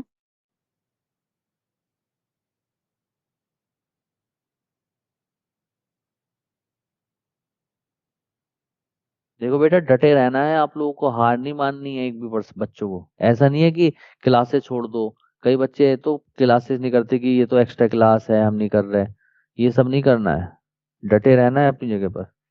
Yes sir. Yes sir. मैं जब मेडिकल की तैयारी करता था बेटा, मैंने ना बिल्कुल पीछे नहीं हटा था मैं एक भी चीज से। मैंने खूब मेहनत करी थी, तभी डॉक्टर बने बेटा हम लोग।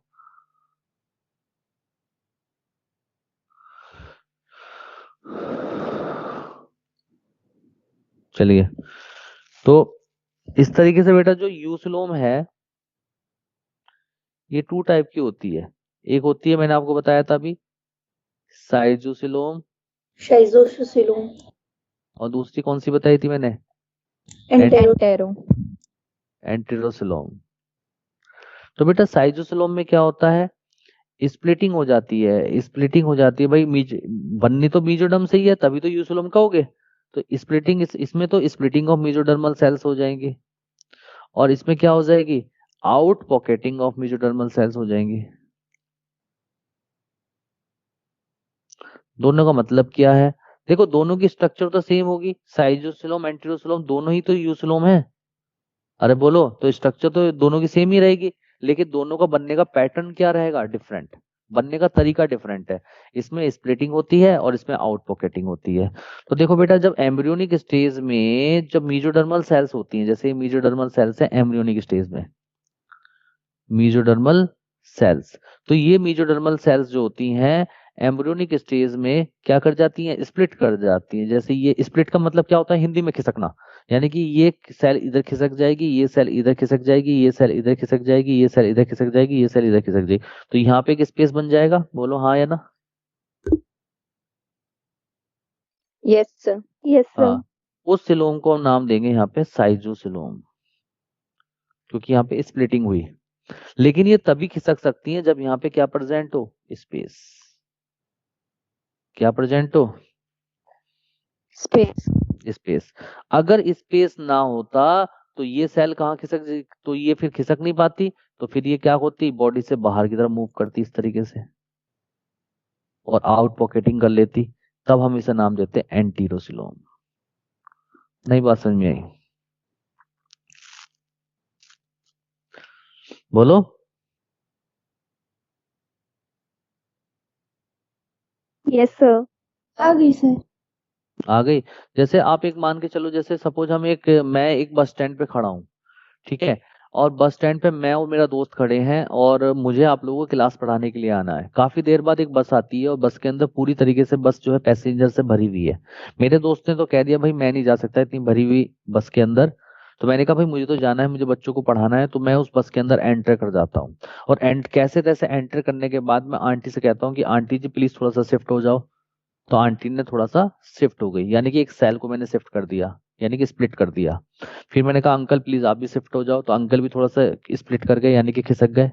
उसके बाद मैंने ब्रदर से कहा, किसी से, सिस्टर से कहा, इस तरीके से मैंने अपने लिए एक स्पेस बना लिया, एक कैविटी बना ली। तो ऐसे सिलोम को क्या नाम दोगे, साइजोसिलोम। क्या बोलोगे, यस सर। साइजोसिलोम। लेकिन लेकिन वो तभी खिसक सकते थे अंकल आंटी जब अंदर गाड़ी के अंदर थोड़ा बहुत स्पेस होता। लेकिन अगर स्पेस ही ना होता तो वो खिसकते थोड़ी ना। तो लेकिन मुझे आना जरूरी था, तो मैं बस में बाहर की तरफ लटक कर आता, यानी कि आउट पॉकेटिंग करके आता। That is called enterocoelom. नहीं बात समझ में आई अभी भी? आ गई सर। आ गई ना? तो इस तरीके से बेटा जो साइजोसिलोम है वो एनालिडा से लेकर मोलस्का मेंबर तक साइजोसिलोम मिलती है। और फिर मोलस्का के बाद आता है इकाइनोडर्मेटा, इकाइनोडर्मेटा से लेकर मैमेलिया तक के मेंबर्स में सभी में एंटीरोसिलोम मिलती है। यानी कि हमारे अंदर कैसे सिलोम है, एंटेरोसिलोम। एंटेरो। क्लियर है? बोलो। Yes sir.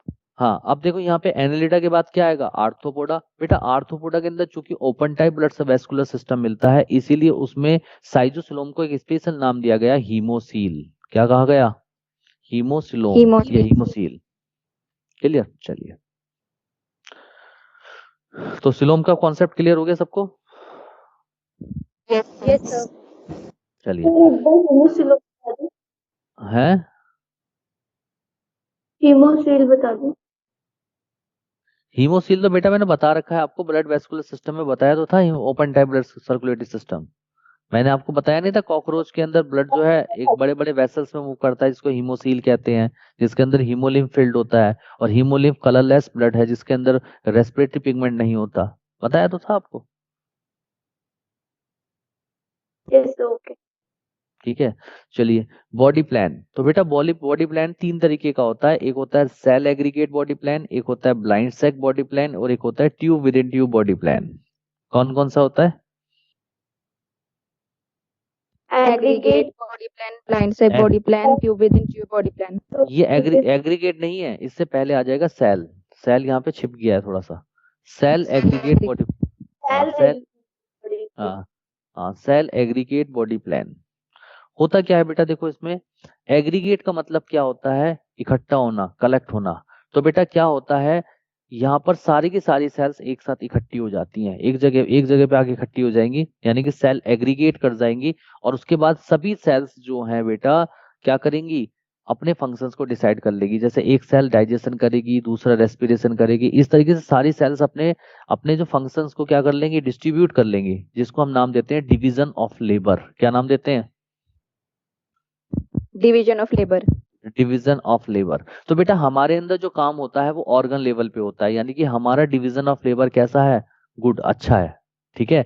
लेकिन यहाँ पर जो काम हो रहा है सेल एग्रीगेट बॉडी प्लान के अंदर, डिवीजन ऑफ लेबर किस लेवल पे काम हो रहा है? सेल लेवल पे काम हो रहा है। तो सेल लेवल पे हो रहा है, यानी कि बहुत लो लेवल पे काम हो रहा है, इसीलिए इसको कहा जाता है रूडिमेंट्री डिवीजन ऑफ लेबर। क्या कहा जाता है?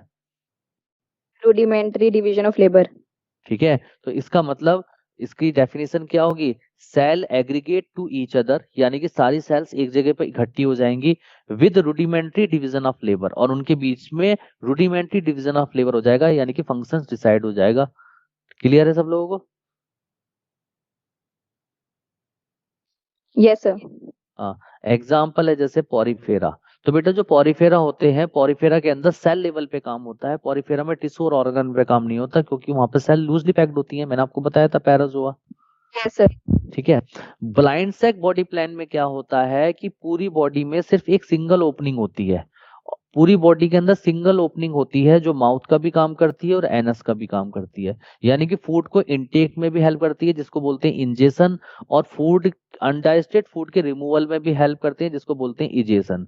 तो इंजेशन और इजेशन, यानी कि माउथ और एनस एक सिंगल ओपनिंग कर रही है काम, तो ऐसे बॉडी प्लान को आप नाम देते हो ब्लाइंड सेक बॉडी प्लान। और ऐसे जिनके अंदर ब्लाइंड सेक बॉडी प्लान मिलता है, उनके अंदर मिलता है इनकम्प्लीट डाइजेस्टिव सिस्टम। कैसा डाइजेस्टिव सिस्टम मिलता है?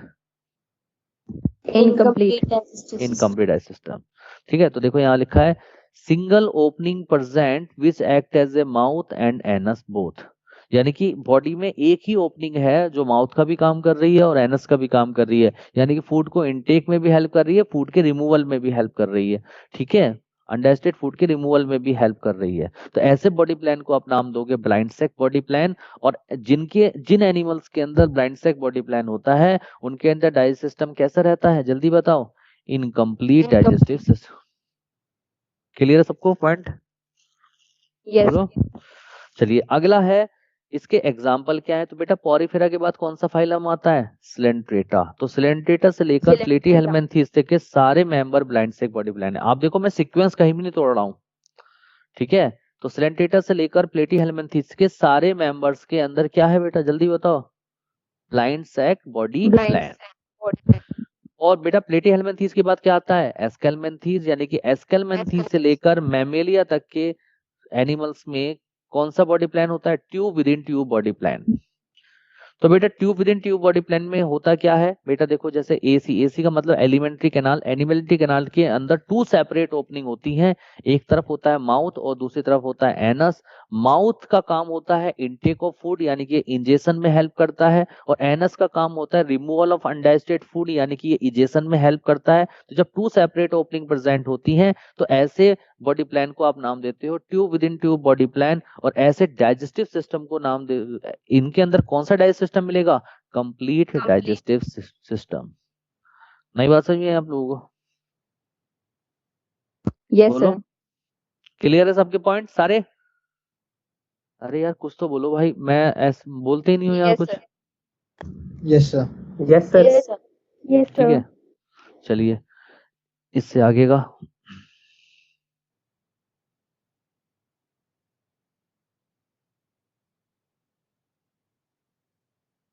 हाँ जी।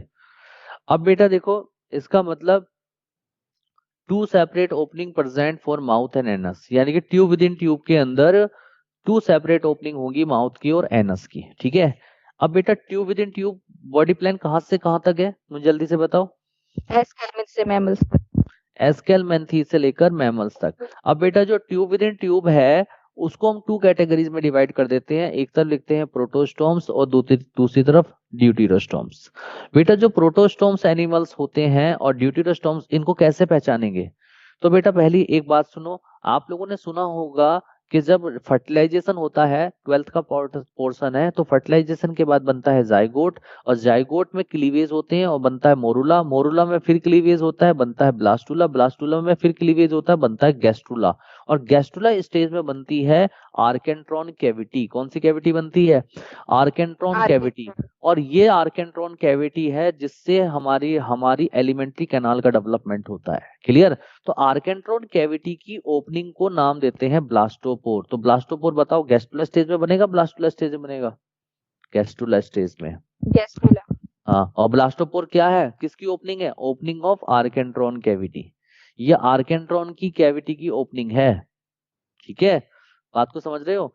अगर ये ब्लास्टोपोर माउथ को पहले बना दे, यानी कि माउथ फॉर्म्ड फर्स्ट, तो बोलेंगे प्रोटोस्टोम्स एनिमल, और अगर ये ब्लास्टोपोर पहले एनस बना दे, एनस फॉर्म्ड फर्स्ट, तो बोलेंगे ड्यूटेरोस्टोम्स एनिमल। नई बात समझ में आई आप लोगों को? Yes sir. ठीक है, तो बेटा प्रोटोस्टोम्स जो होते हैं एनालिडा से लेकर मोलस्का तक के सारे मेंबर्स प्रोटोस्टोम्स हैं, और मोलस्का के बाद आता है इकाइनोडर्मेटा, इकाइनोडर्मेटा से लेकर मैमेलिया तक के सारे एनिमल्स जो हैं बेटा वो ड्यूटीरोस्टोम्स है, यानी कि हम लोग भी ड्यूटीरोस्टोम्स है, यानी कि हमारे अंदर भी ब्लास्टोपोर क्या बनाता है? जल्दी बताओ। Anus first. एनस। ठीक है, हाँ। अब आप और अब मुझसे एस्केलमेंथ सर। हाँ, अब आप कहोगे कि सर ये एस्केलमेंथीज कहाँ चला गया? तो बेटा देखो एस्केलमेंथीज के अंदर जो है एंडोपैरासाइट्स मिलते हैं, और एंडोपैरासाइट्स बॉडी के अंदर होते हैं, और इनके अंदर ये प्री डाइजेस्टेड फूड को इनटेक करते हैं, इसीलिए इनके अंदर डाइजेस्टिव सिस्टम कैसा होता है? Less develop. बात समझ में आ रही है या नहीं आ रही है? तो ना तो ये प्रोटोस्टोम्स है और ना ही ये ड्यूटीरोस्टोम्स है। तो देखो लिखा है एस्केलमेंथिस नाइदर है protostomes nor deuterostomes because they are the endoparasites and have less developed digestive system. Clear? Yes sir. चलिए, इसके बाद एक अगला कॉन्सेप्ट आता है, दिस इज कॉल्ड ग्रेड और level of organisation.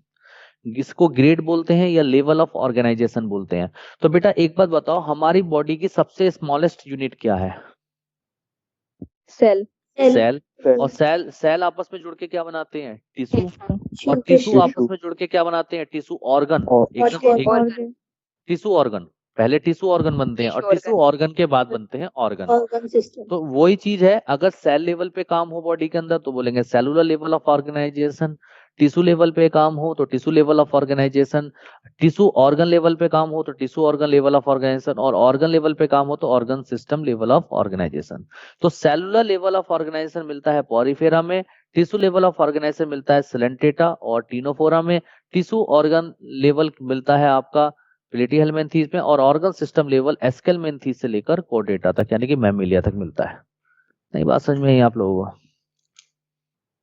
Yes sir. ठीक है, देख लो मैंने कितने तरीके से चीजें लिखवाई हैं, आपका एक भी क्वेश्चन गलत नहीं होगा। एग्जाम्पल याद ही करने की जरूरत नहीं है, पहले एग्जाम्पल याद कर लो, बस फाइलम का नाम याद रहना चाहिए, आंसर आपके हाथ में। ठीक है, यस सर। चलिए अब स्टार्ट करते हैं अगला सर्कुलेटरी सिस्टम। मैंने आपको ब्लड सर्कुलेटरी सिस्टम में बताया था कि टू टाइप का सर्कुलेटरी सिस्टम होता है, एक होता है ओपन टाइप, एक होता है क्लोज टाइप। बेटा ओपन टाइप जो ब्लड सर्कुलेटरी सिस्टम होता है, मैंने इसमें बताया था, इसमें ब्लड कैपिलरीज अब्सेंट होती हैं, जबकि क्लोज टाइप में ब्लड कैपिलरीज क्या होती हैं? प्रेजेंट होती हैं। ठीक है, तो ओपन टाइप कहाँ कहाँ मिलता है, मैंने आपको एग्जाम्पल लिखवा भी रखे हैं पहले भी। लीच में मिलता है, आर्थ्रोपोडा में मिलता है, नॉन सेफेलोपोड्स में मिलता है, इकाइनोडर्मेटा में मिलता है, हेमिकोर्डेटा में मिलता है, और ट्यूनिकेटा के अंदर मिलता है। ट्यूनिकेटा किसको बोलते हैं? यूरोकोर्डेटा को। इन सब के अंदर open type blood circulatory system मिलता है, और इसके अलावा जो रेस्ट एनिमल्स हैं उनके अंदर कौन सा मिलेगा? Close type blood circulatory system. अरे क्लियर है? Yes sir. चलिए अगला जो कॉन्सेप्ट आता है, दिस इज कॉल्ड सेगमेंटेशन। क्या कॉन्सेप्ट है अगला? Segmentation. सेगमेंटेशन। देखो बेटा, जो सेगमेंटेशन की अगर हम बात करें कि सेगमेंटेशन कहाँ मिलता है, तो 3 जगह पे सेगमेंटेशन मिलता है, याद कर लो। एनेलिडा में मिलता है, आर्थ्रोपोडा में मिलता है, कोर्डेटा में मिलता है। कहाँ कहाँ मिलता है? Annelida, Arthropoda, Chordata. कॉर्डेटा। अब जब हमने कॉर्डेटा कह दिया, इसका मतलब पूरे कॉर्डेटा में, पाइसीज से लेकर मैमल्स तक में, सब में सेगमेंटेशन मिलता है। तो देखो लिखा हुआ है segmentation present in Annelida, arthropoda and Chordata. ठीक है। अच्छा, अगर आपसे पूछेंगे ट्रू सेगमेंटेशन सबसे पहले स्टार्ट कहां से हुआ था? एनेलिडा से। और ट्रू सेगमेंटेशन को बोलते क्या है? मेटामेरिज्म। क्या बोलते हैं? मेटामेरिज्म। और ठीक है, और ट्रू सेगमेंटेशन में जो ट्रू सेगमेंट होता है उसको क्या बोलते हैं? मेटामर्स। क्या बोलते हैं? मेटामर्स। तो देखो लिखा है ट्रू सेगमेंटेशन, जिसको हम बोलते हैं metamerism, first originate in annelids, जिसमें अर्थवर्म आता है। और ट्रू सेगमेंट्स को बोलते क्या है? मेटामर्स। क्लियर है? बात समझ में आ रही है, नहीं आ रही है? इसका मतलब एनेलिडा, आर्थ्रोपोडा और कोर्डेटा तीनों के अंदर क्या है? True segmentation. क्या है तीनों में? True segmentation. और ट्रू सेगमेंटेशन स्टार्ट कहां से हुआ? एनेलिडा से। अरे समझ में? और उसको बोलते क्या है? मेटामेरिज्म। क्लियर? इसका मतलब और फॉल्स सेगमेंटेशन कहां मिलता है? फॉल्स सेगमेंटेशन देखने के लिए मिलता है, फॉल्स सेगमेंटेशन को बोलते हैं स्यूडो मेटामेरिज्म। और ये कहां देखने के लिए मिलता है? Present in Platyhelminthes. कहां देखने के लिए मिलता है ये? प्लेटीहेल्मिन्थीज में। और फॉल्स सेगमेंट को बोलते क्या है? प्रोग्लोटिस। क्या बोलते हैं? Proglottis. क्लियर सबको ये पॉइंट? Yes, sir. ठीक है। आप देख रहे हो ना, चीजें याद करो। देखो क्वेश्चन कितनी चुटकियों में होते हैं, बच्चे याद ही नहीं करते। हम तो काम काम की बातें याद कर रहे हैं, आप करके तो देखो एक बार याद, फिर देखो आपके अंदर चेंजेस, क्वेश्चन कितनी तेजी से होते हैं। अगला वर्ड है बेटा एक्सक्लूसिवली मैरीन। क्या वर्ड है? Exclusively marine. Marine. Exclusively marine का मतलब क्या होता है? सी वाटर, फ्रेश वाटर? Sea. सी वाटर। और एक्सक्लूसिवली का मतलब ऑल मेंबर्स, यानी कि सारे के सारे मेंबर अगर सी वाटर में मिलते हो तो हम बोलते हैं उन्हें एक्सक्लूसिवली मैरीन एनिमल्स, यानी कि कोई भी फ्रेश वाटर में नहीं मिलता। बात को समझ रहे हो? तो देखो लिखा है all members found in sea water, तो बोलेंगे एक्सक्लूसिवली मैरीन। तो कौन से एग्जाम्पल है? पहला टीनोफोरा। टीनोफोरा का कोई भी मेंबर फ्रेश वाटर में नहीं मिलता, सब सी वाटर में मिलते हैं। इकाइनोडर्मेटा, हेमिकोडेटा, मिक्सिन जिसको हैगफिश कहते हैं, all 4 are exclusively marine animals. नई बात समझ में आई? Yes, sir. चलिए, अगला कॉन्सेप्ट है बेटा पोइक्लोथर्मिक और होम्योथर्मिक।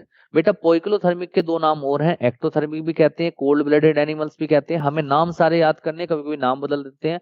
होम्योथर्मिक को एंडोथर्मिक भी कहते हैं, वार्म ब्लडेड एनिमल्स भी कहते हैं। और बेटा पोइक्लोथर्मिक एनिमल्स होते क्या है? ये वो एनिमल्स होते हैं जो सराउंडिंग जो हमारे एटमॉस्फेयर है उसके टेम्परेचर के अकॉर्डिंग अपनी बॉडी का टेम्परेचर चेंज कर लेते हैं। नई बात समझ में आई? Those Yes, sir. Animal which change its body temperature according to surrounding temperature. जैसे एग्जांपल है पाइसीज, एम्फीबियंस, रेप्टाइल्स। क्लियर?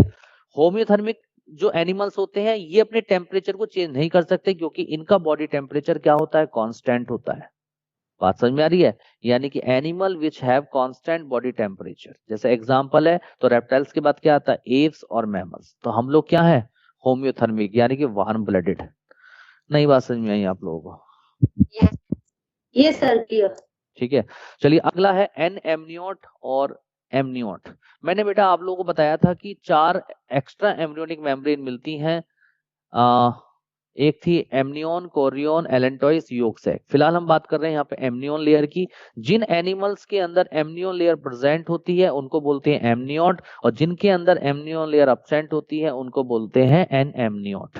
ये मैं पहले ही बता चुका हूं। तो एन एमनियोट के एग्जाम्पल क्या है? पाइसीज और एम्फीबियंस। और एमनियोट के एग्जाम्पल क्या है? Reptiles, Aves, mammals. इसका मतलब रेप्टाइल्स के अंदर सबसे पहले एमनियोन लेयर डेवलप हुई, फर्स्ट ओरिजिनेट हुई।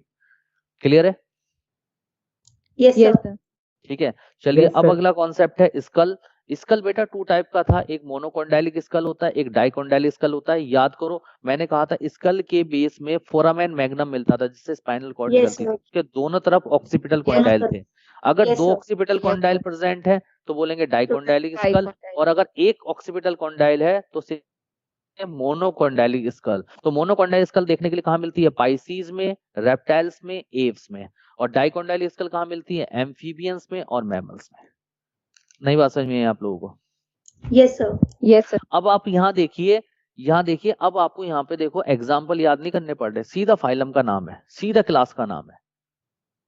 अगर वहां पे आपने एग्जाम्पल याद किया तो यहाँ पे आपको ज्यादा मेहनत करने की जरूरत नहीं है। अब आपसे कोई पूछ ले फ्रॉग, तो फ्रॉग यानी कि एम्फीबियन, डाइकोंडाइलिक स्कल। आपसे पूछ ले चलो कुत्ता, कुत्ता बड़ी नॉर्मल भाषा, कुत्ता यानी कि डॉग, डॉग किसमें? मैमल्स, तो मैमल्स तो डाइकोंडाइलिक। आपसे पूछ ले कि स्कोलिडॉन, अच्छा स्कोलिडॉन fish, Pisces, school, monocondylic. Answer देखिए कितनी तेज से निकलेंगे। ये तब निकलेंगे जब आपको एग्जाम्पल याद है। देख रहे हैं, this is called smart work, इसे स्मार्ट वर्क बोलते हैं। नहीं सीखे? मजा आ रहा है सर। मजा आ रहा है सर। मजा आ रहा है ना? चलिए अगला टॉपिक है अब हैबिटाट। अगला टॉपिक क्या है हमारा? Habitat. हैबिटेट। तो बेटा हैबिटेट हम अगले टर्न पे स्टार्ट करते हैं, ठीक है? आज सिर्फ इतना ही रखते हैं, थैंक यू सर। ठीक है? तो बेटा ये बताइए, आज का टॉपिक आपको सारे समझ में आए सब लोगों को? Yes sir. Yes, sir. ठीक है। अब देखो Yes, अगले टर्न sir. तक आप लोगों को करके क्या लाना है? अगले टर्न पे कुछ मेहनत ज्यादा नहीं करवाऊंगा मैं आप लोगों से, सिर्फ और सिर्फ पहले तो जाकर एग्जाम्पल पे एनसीईआरटी के टिक लगा लो, ठीक है? और उनको एक बार पढ़ लो, और जितना मैंने आपको पढ़ाया इतना पढ़ कर आओ, क्योंकि अगले टर्न पर ये सब खत्म करने, ये खंडे खत्म करने के बाद मैं आपको पूरा का पूरा नॉन कोडेड सिर्फ 1 घंटे के अंदर करा दूंगा। अब आप कहोगे कैसे? पूछो कैसे? कैसे? डिफरेंस करके। कैसे सर? मैं पूरा एक चार्ट बनाऊंगा जिसमें मैं डिफरेंस कराऊंगा, क्योंकि नॉन कोडेड देखो गलतियां जो जो होती है हमें वो गलतियां मालूम है। पहली गलती क्या होगी? एग्जाम्पल की, उस पर हमने अटैक कर दिया। सेकंड गलती क्या होगी? क्लासिफिकेशन, उस पर अटैक कर दिया। तीसरा कॉन्सेप्ट की, कॉन्सेप्ट हम यहाँ पढ़ लिया, अब गलती। और चौथा, अब नॉन कोडेड्स आप ऐसे याद करोगे ना, पॉरीफेरा, सिलेंटेटा, ऐसे करके तो भूल जाओगे। हमने डिफरेंस कर देंगे 4 सब में। तो डिफरेंस से क्या होगा? डाइजेशन। तो हमने पॉरीफेरा से लेकर मैमल्स तक में डाइजेशन में डिस्कशन देख लिया, तो हमने एक बारी में देख लिया, हमें सारा डिफरेंस क्लियर हो गया। पढ़ने का तरीका बढ़िया रहेगा नहीं रहेगा इस तरीके से? Yes, sir. बोलो। तो ये तरीका सबसे बेस्ट है जो मैं आपको बता रहा हूँ, ठीक है ना? Yes, sir. तो अगले टर्न पे हम नॉन कोडेट्स का डिफरेंस चार्ट करेंगे, उसके बाद हम फिर कोडेट्स का चार्ट करेंगे, फिर नॉन कोडेट्स और कोडेट्स के बीच में भी एक चार्ट बनाएंगे। उससे देखिए आपका कॉन्सेप्ट कितने क्लियर होते हैं, क्वेश्चन आराम से होंगे, छूट नहीं सकता एक भी क्वेश्चन, ठीक है? और मैंने आपको बताया था कि एनिमल किंगडम में ज्यादा फोकस किसको करना है? एनसीईआरटी। ठीक है, उससे बाहर नहीं NCERT. पढ़ना है, उससे बाहर नहीं पढ़ना है फालतू चीज, ठीक है? क्योंकि Thank you, क्वेश्चन sir. 1 या 2 ही आते हैं, ठीक है बेटा? फिर नेक्स्ट क्लास में मिलते हैं, ठीक है? Okay sir, bye sir. Okay bye, take care. Smash the like button and also subscribe Mystery Notebook.